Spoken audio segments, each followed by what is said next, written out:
Good morning, students. I hope all of you are fine. So let's start our work. Our next exercise is about solution of system of linear equations using inverse of a matrix. कि किसी matrix की inverse का use करके हमें solution find out करना है linear equations का। देखो लीनियर इक्वेशंस कैसी हैं, कोई ऐसी जनरल हमारी लीनियर इक्वेशंस है जिसमें एक्स वाई जेड और तीन टाइप के हमारे पास वेरिएबल्स हैं। तो हमने इन तीन लीनियर इक्वेशंस के सोल्यूशन निकालने हैं। सोल्यूशन मीन्स कि हमें एक्स वाई और जेड की क्या वैल्यू होगी वो मैट्रिक्स की हेल्प से बताना है। तो वो हम कैसे बताएंगे वो देखो। अगर मान लो कि हमारे पास फर्स्ट लीनियर इक्वेशन है ये, सेकेंड लीनियर इक्वेशन है ये, थर्ड लीनियर इक्वेशन ये है। अब देखो मैट्रिक्स की हेल्प से कैसे करना है इसको सोल्व, कि ये जो कॉन्स्टेंट्स है ना, कोफिशिएंट्स हैं एक्स वाई और जेड की, पहले तो इनको लिख लो a1 b1 c1, a2 b2 c2, a3 b3 c3, सारे के सारे कोफिशिएंट लिख लिए। फिर इसके इनटू में एक्स वाई जेड, और ये जो एक्स वाई जेड लिखोगे वो ऐसे कॉलम में लिख लेना, इज इक्वल्स टू में ऐसे कॉलम टाइप में ही d1 d2 d3। अब चाहे तुम इसको इसमें कन्वर्ट करके देख लो तो a1 की मल्टीप्लाई x के साथ होएगी, b1 की y के साथ, c1 की z के साथ, और फिर उस सबका क्या होएगा सम, और वो इक्वल्स टू d1 के ही बनेगा। देख लो हमने इन लीनियर इक्वेशन को सही तरीके से मैट्रिक्स की फॉर्म में कन्वर्ट कर लिया। अब इस मैट्रिक्स को नाम दे दो a, इस मैट्रिक्स को नाम दे दो b, इज इक्वल्स टू में इसको नाम दे दो कोई b। अगर ax किसी b के इक्वल है और मुझे क्योंकि एक्स वाई जेड की वैल्यू निकालनी है, इट मीन्स कि मुझे वैल्यू किसकी निकालनी है, एक्स की। अगर मुझे एक्स की वैल्यू निकालनी है तो वो हम सिर्फ और सिर्फ तभी निकाल सकते हैं कि अगर मैं इस ए एक्स प्लस बी की प्री मल्टीप्लाई करा दूँ ए इनवर्स के साथ। प्री मल्टीप्लाई करवाई तो ऐसा कुछ बन गया, A inverse into A means I into में x means x is equals to A inverse B. तो एक्स मैट्रिक्स हमारे पास क्या हो जाएगी, किसी ए इनवर्स बी के इक्वल। ठीक है, तो मतलब अगर मैं कोई ए इनवर्स निकाल लूँ, जो ये मैट्रिक्स हमें पता होगी, अगर मैं उसका इनवर्स निकाल लूँ और फिर अगर मैं उसकी मल्टीप्लिकेशन इस बी मैट्रिक्स के साथ कर दूँ तो जो बनेगा वो क्या होएगा हमारे पास, एक्स वाई और जेड की वैल्यू। लेकिन एक चीज़ ध्यान रखो, अब ए इनवर्स, अब ये नहीं है कि तुम इसका इनवर्स निकालोगे तो वो एलिमेंट्री ऑपरेशंस लगाने बैठ जाओगे। सीधी सी बात है, ए इनवर्स मुझे निकालना है तो वो हम किस मेथड से निकालेंगे, सीधा adjoint of A by determinant of A. लेकिन वो भी ए इनवर्स हमें क्या पता एग्जिस्ट करता है या नहीं करता। एग्जिस्ट करेगा तभी तो एक्स निकलेगा, अदरवाइज तो निकलेगा ही नहीं। तो ए इनवर्स एग्जिस्ट कब करता है, देखो किसी भी मैट्रिक्स का इनवर्स, जब हमने इनवर्स के बारे में पढ़ा था तो मैंने तुम्हें बताया भी था कि किसी मैट्रिक्स का इनवर्स तभी एग्जिस्ट कर सकता है जब determinant of A not equal to 0 हो। ठीक है, तो अगर determinant of A not equal to 0 हो तो आगे उसका इन्वर्स निकालो और फिर उसके इन्वर्स की b से मल्टीप्लाई करो और हमारे पास वैल्यू किसकी आ जाएगी, x की।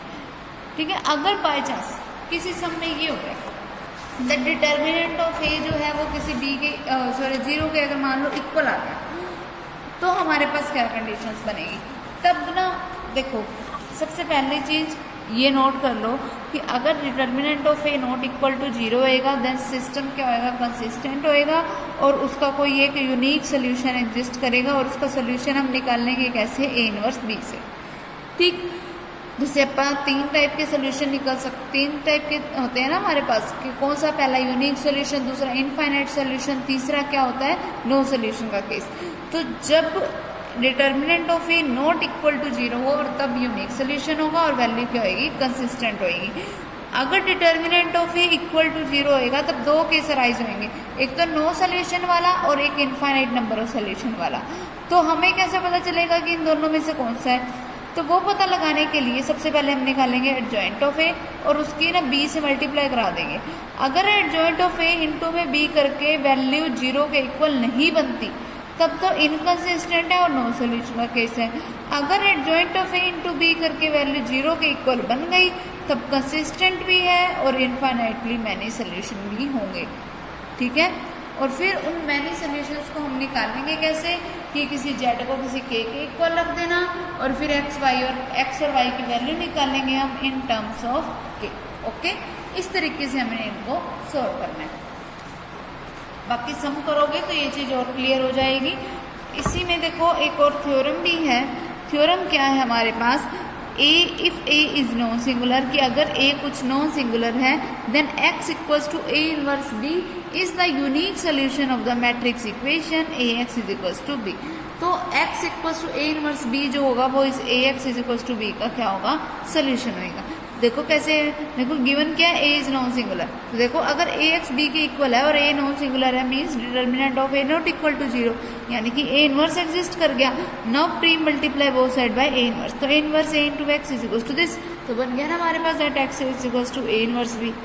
ठीक, अब देखो उसने हमें बोला कि यूनिक सोल्यूशन एग्जिस्ट करे, सोल्यूशन तो ये एग्जिस्ट करेगा वह ठीक है, लेकिन अब वो यूनिक हो ये कैसे पता चले। मान लो इसके दो टाइप के सोल्यूशन है, कैसे, x1 और x2 टाइप के, तो क्या बनेगा, A x one is equals to B होएगा और ए एक्स टू बी के इक्वल है, राइट साइड इक्वल है तो लेफ्ट साइड भी इक्वल होगी। अब pre multiply both side by A inverse कर दो, A inverse into A into x one is equals to A inverse A into x two. अब यहाँ से क्या बना, x one is equals to x two, तो इसका मतलब सोल्यूशन क्या था, यूनिक ही था, कोई अनदर एक्स टू एग्जिस्ट नहीं करता, वो एक्स टू खुद एक्स वन के क्या है, इक्वल ही है। ओके, फिर इसमें आता है हमारे पास homogeneous solution of system homogeneous linear equation by matrix method. ये मैं तुम्हें जब सम आएंगे तब बताती हूँ, पहले फिलहाल इसके बेस पे जो है हमारे वो वाले सम करते हैं कि हमने करने कैसे हैं इसके सम्स को।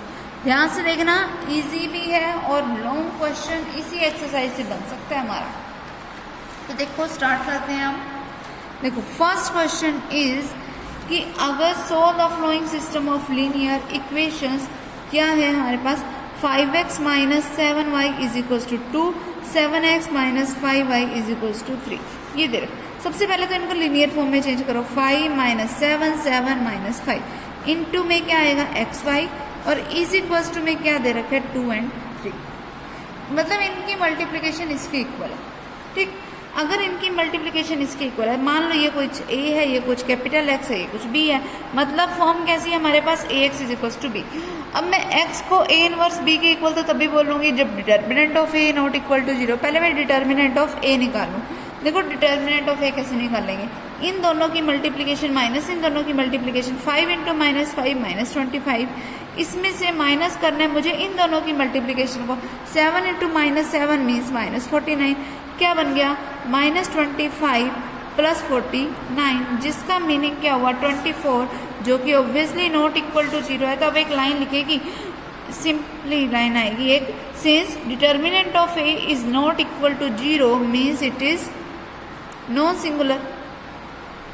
अगर ये नॉन सिंगुलर है then it has unique solution,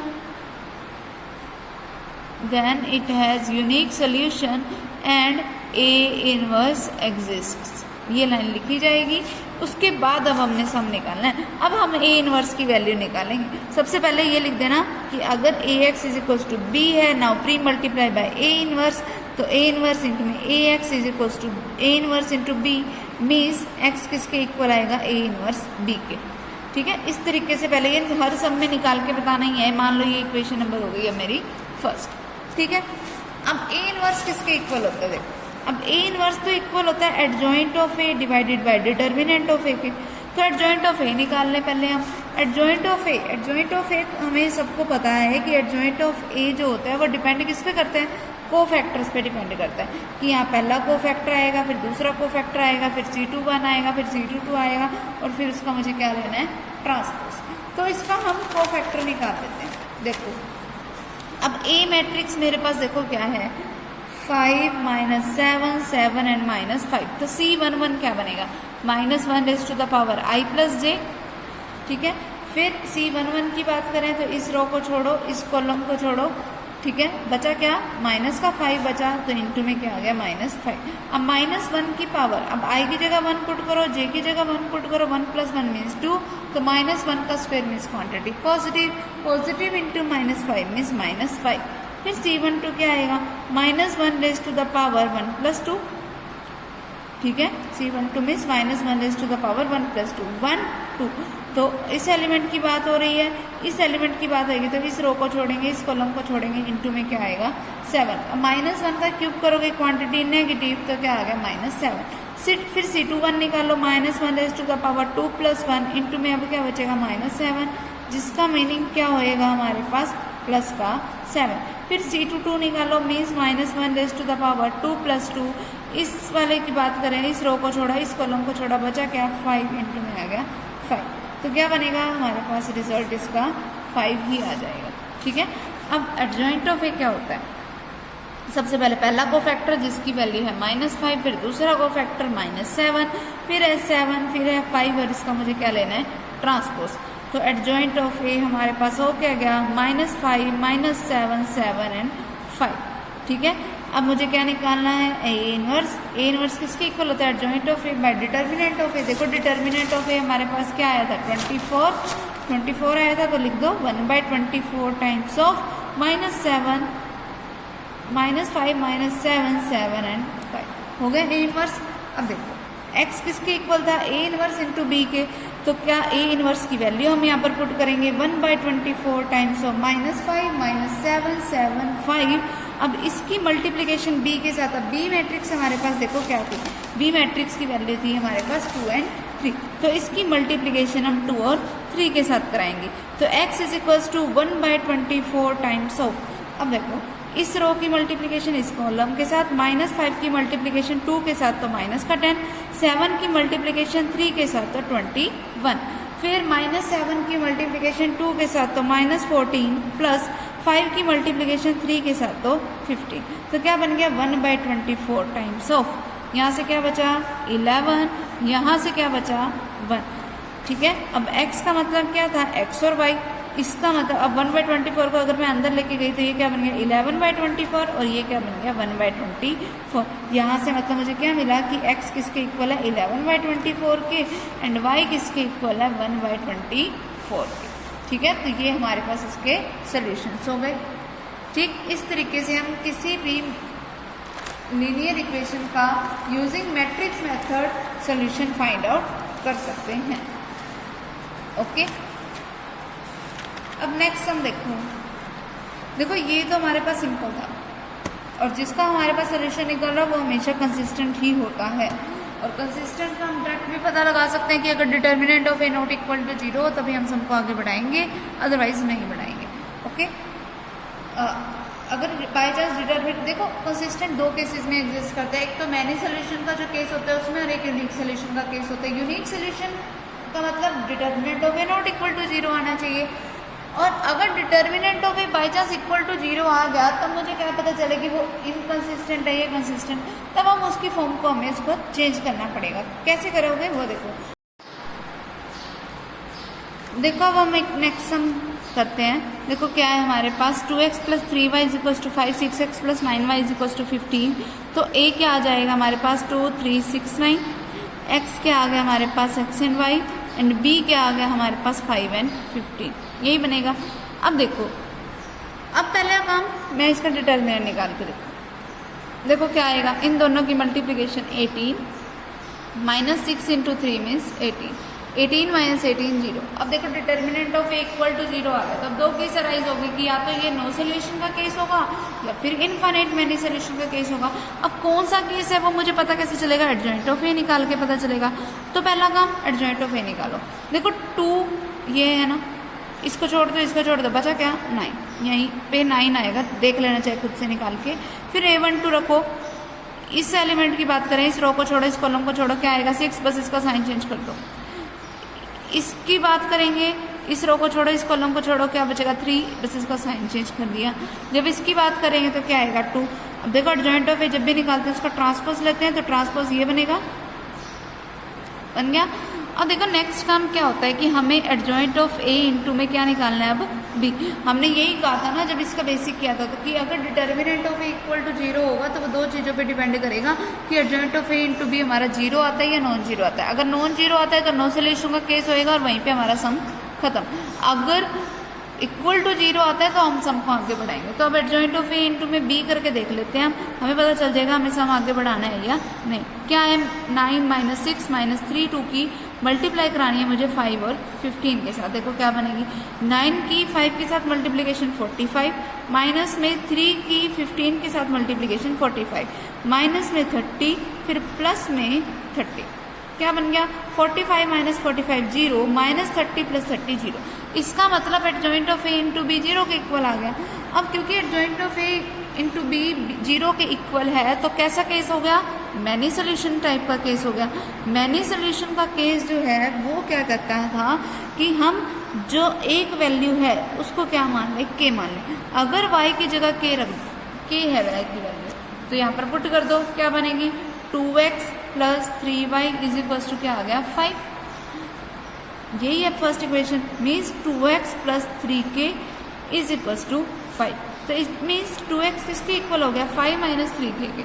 तो x किसके इक्वल हो गया 5 minus 3k whole divided by 2। ये x की वैल्यू हो गई। ठीक है तो k की अलग अलग वैल्यूज के लिए k की अलग अलग वैल्यूज मीन्स y की अलग अलग वैल्यूज के लिए हमें x की अलग अलग वैल्यूज मिलती जाएंगी और उतने ही हमारे पास सोल्यूशन बनते जाएंगे। ओके ठीक है इस तरीके से हम ऐसे 2x2 ऑर्डर वाले को सोल्व कर सकते हैं। अब अगर मान लो मुझे 3x3 ऑर्डर वाले को सोल्व करना है तो वो हम कैसे करेंगे उस टाइप का भी हम एक सम कर लेते हैं। अभी देखो कोई भी एक सम उठा लो। जैसे मान लो मैं ये वाला सम ले लेती हूँ x minus Y plus Z is equal to 2। x minus Y plus Z is equal to 2 2x minus Y is equal to 0 2y minus Z is equal to 1। तो ये मेरे पास देखो यहाँ से A मैट्रिक्स क्या बन गई। देखो यहाँ x का कोफिशिएंट है 1 y का कोफिशिएंट है -1 z का कोफिशिएंट है 1। यहाँ पे x का कोफिशिएंट है 2 y का कोफिशिएंट -1 z का कोफिशिएंट 0 क्योंकि z ही नहीं है। यहाँ x का कोफिशिएंट नहीं है तो x का कोफिशिएंट 0 y का कोफिशिएंट है 2 z का कोफिशिएंट है -1। अब x क्या बनेगा मेरे पास वो देखो x बनेगा हमारे पास x y z। ठीक है और b क्या है हमारे पास यही जो इक्वल टू में दे रखे हैं 2 0 1। ठीक है सबसे पहला काम डिटर्मिनेंट ऑफ a निकालना। मान लो मैंने फर्स्ट रो से एक्सपेंड कर दिया तो क्या आएगा 1 इंटू में इसको छोड़ा इन दोनों की मल्टीप्लिकेशन माइनस इन दोनों की मल्टीप्लिकेशन -1 इंटू -1 यानी कि प्लस का 1 माइनस में क्या आएगा 2 इंटू 0 मीन्स 0। फिर माइनस में क्या आएगा ये वाला माइनस का 1। फिर इस रो को छोड़ा इस कॉलम को छोड़ा ये 4 एलिमेंट्स बच गए इन दोनों की मल्टीप्लिकेशन माइनस इन दोनों की मल्टीप्लिकेशन तो क्या बनेगा 2 इंटू -1 माइनस का 2 माइनस में क्या आ गया 0। फिर प्लस 1 इंटू में इस रो को छोड़ा इस कॉलम को छोड़ा 2 इंटू 2 4 माइनस में 0 इंटू -1 मीन्स 0। तो डिटर्मिनेंट ऑफ ए क्या बन गया 1 माइनस 0 1 इंटू 1 1 -2 माइनस 0 मीन्स -2 और यहाँ से बन रहा है माइनस माइनस प्लस तो ये क्या आ गया ओवरऑल -2। यहाँ से क्या बना प्लस का 4 1 plus 4 5 5 minus 2 means 3 which is not equal to 0। अब देखो नॉट इक्वल टू 0 आ गया फिर तो सीधी सी बात रह गई हमारे पास कि अब हम एडजॉइंट ऑफ ए निकाल लें। ठीक है तो ए इनवर्स आ जाएगा। अब ए इनवर्स की हम इस बी से मल्टीप्लाई करवाएंगे तो हमारे पास क्या बन जाएगी x y और z की वैल्यूज। ठीक है इस तरीके से हमने इसको सॉल्व करना है। अगर वो determinant of A equal to 0 वाला केस अगर हमारे पास 3/3 ऑर्डर में आ जाए तो वो हमने कैसे करना है हम एक वो वाला सम कर लेते हैं।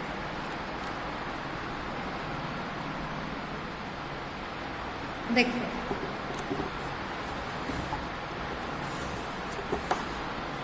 ये सम उठा रही हूँ मैं x minus Y plus Z is equal to दे रखा है 3 2x plus Y minus Z is equal to दे रखा है 2 minus x minus 2y plus 2z is equal to दे रखा है 1। ठीक है ये सम दे रखा है।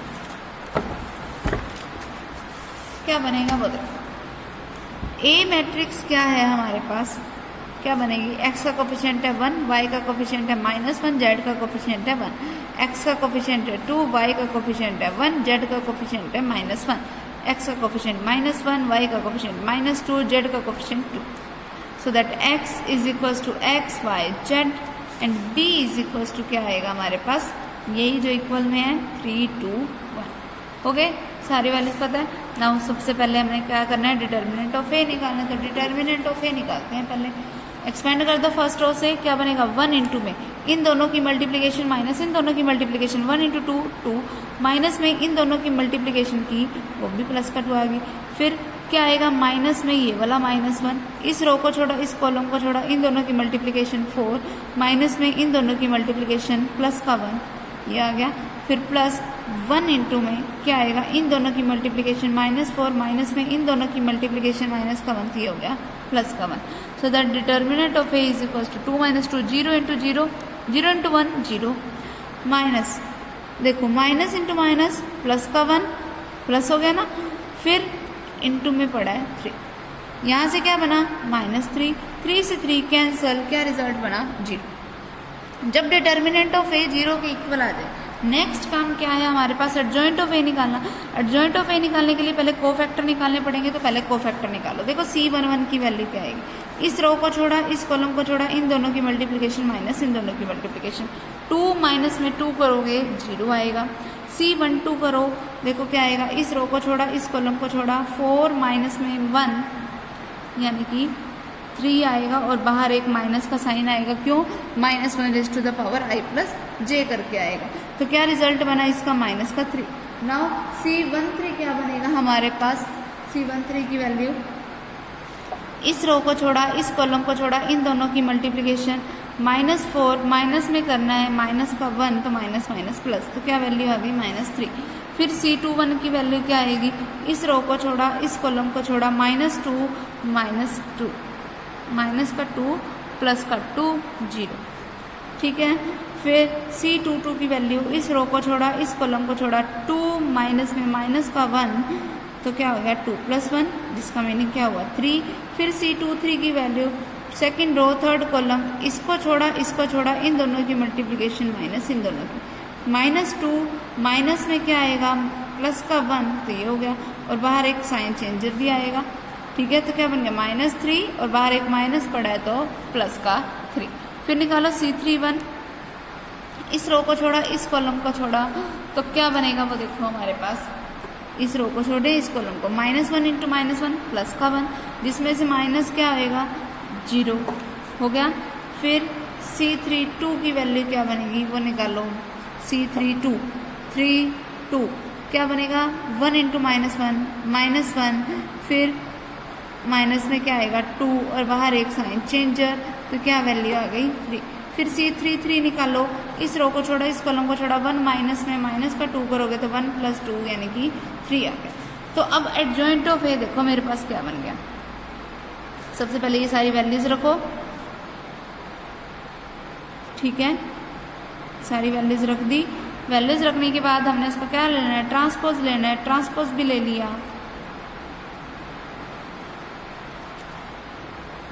हो गया ट्रांसपोज ले लिया। अब नेक्स्ट काम क्या है, एडजॉइंट ऑफ ए इंटू में क्या करना है मुझे बी। अब इसके इंटू में मैं जब बी करूँगी मीन्स 0 0 0 -3 3 3 -3 -3 3 और इसके इंटू में करना है मुझे बी मीन्स 3 2 1।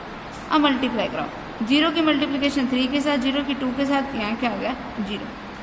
फिर इसकी इसके साथ कराई माइनस का 9, इसकी इसके साथ कराई 6 और यहाँ से इसके 3 की 1 के साथ कराई तो 3, तो -9 + 6 + 3 0 आ गया।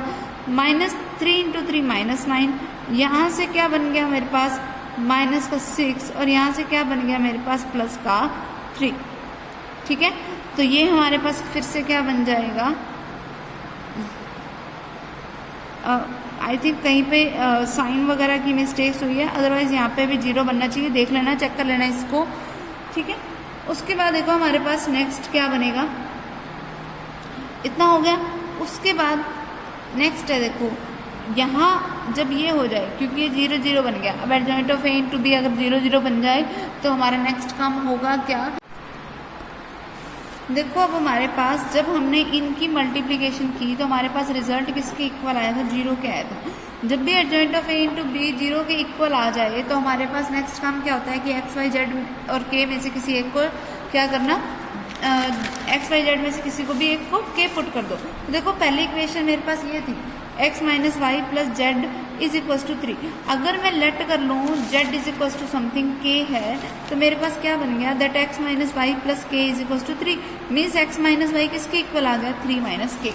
अब सेकेंड वाली इक्वेशन पे जाओ, सेकेंड वाली इक्वेशन में भी z की जगह k पुट करो। सेकेंड वाली इक्वेशन क्या है, 2x plus Y minus Z is equal to 2 है, तो मतलब 2x plus Y minus K is equal to 2, तो 2x प्लस वाई किसके इक्वल आ गया, कि उधर जाके प्लस का हो गया, तो 2 प्लस के इक्वल हो गया। अब दोनों को सिंपली ऐड करो, ऐड करोगे x plus 2x 3x, y से y cancel is equal to 3 plus 2 5 k से k कैंसिल, तो x की वैल्यू तो मेरे पास क्या आ गई 5/3। ठीक है, अब x की वैल्यू आ गई, x की ये जो वैल्यू आई कहीं पर भी पुट कर दो, जैसे मान लो इस वाले में ही पुट कर दी मैंने, x minus Y plus Z is equal to 3 में x और y की वैल्यू x और z की वैल्यू पुट कर सकती हूँ, 5/3 minus Y plus k is equal to 3, y इधर जाके प्लस का हो जाएगा, तो 5/3 plus k minus 3 is equal to y। ठीक है, तो ये मेरे पास बन जाएगा। इन दोनों पे, इन पे एलिमिनेशन वो एलसीएम लो, क्या आएगा इसका LCM 3, 5 plus 3k minus 9 is equals to y। ठीक है, तो y क्या बन गया मेरे पास 3k, फिर 5 minus 9 means minus 4 divided by 3, तो ये y की वैल्यू आ गई। अब देखो, अब z की वैल्यू तो मुझे k पहले ही पता है, अगर ये थर्ड इक्वेशन को सेटिस्फाई कर गई तो हमारा रिजल्ट ट्रू है, वरना नहीं है। थर्ड इक्वेशन क्या है, minus x minus 2y plus 2z is equals to 1। Put करके देख लेते हैं सारी value, minus 5/3 minus 2 times of y की वैल्यू क्या है, वो पुट कर दी हमने, plus 2k is equals to 1 आनी चाहिए, वो मैं चेक कर लेती हूँ 1 आ रही है या नहीं। ठीक है, सबसे पहले एलसीएम क्या आएगा 3 minus 5 minus 6k plus 8 plus 6k, ये बन गया 6k से 6k कैंसिल, 8 माइनस 5 यानी कि 3/3 करके क्या आ गया 1, तो इक्वल्स टू 1 आ गया ना, तो इसका मतलब हमारा रिजल्ट क्या हो गया, ट्रू हो गया। ठीक है, तो इसके जो सोल्यूशंस होंगे वो यही थे। ओके, ये इसके लिए क्या काम करेंगे, एज ए सोल्यूशन काम करेंगे। अब ये तुम्हारी मर्जी है कि तुम z को k मानते हो, y को k मानते हो या x को k मानते हो। ठीक है, तो ये पहले 6 सम तुमने ट्राई करने हैं। ओके।